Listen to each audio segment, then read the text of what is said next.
Hey there, it's Brysen from Bold. In this video, I'm going to go over Express Add-ons with Bold subscriptions. Express Add-ons is a customizable widget that can be added to your product pages to offer a convenient way for your customers to add additional products to their existing subscriptions while shopping on your storefront.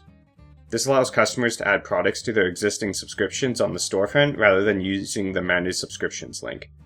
When the Express Add-ons widget is added to your product page, your existing subscribers can quickly add additional products to their existing subscriptions either as a one-time purchase or a recurring order, depending on how you offer the product on your storefront.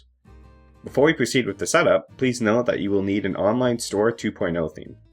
With that being said, let's go through the setup. There are two methods that you can follow to enable this feature. The first method is activating the setting within the Bold Subscriptions admin, and the second method is activating the setting directly within your theme.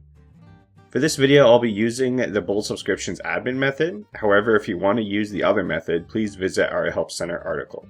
From the Bold Subscriptions admin, click Settings, then click General Settings. In the Express Add-ons Widget section, click here. Change the product template by selecting the Template drop-down menu at the top of the page, click Products, then select the product template you'd like to use while previewing the Express Add-ons widget.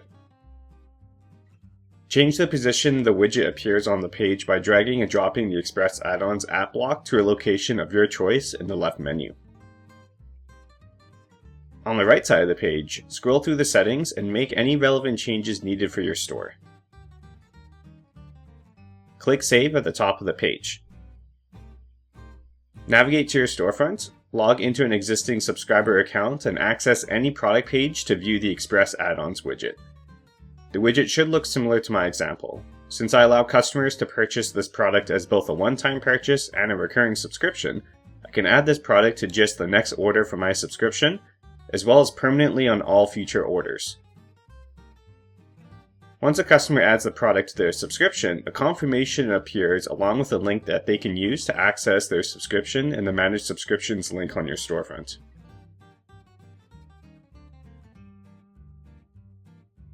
And that's all there is to it. For more information on Bold subscriptions, please visit our Help Center at support.boldcommerce.com. Thanks for watching.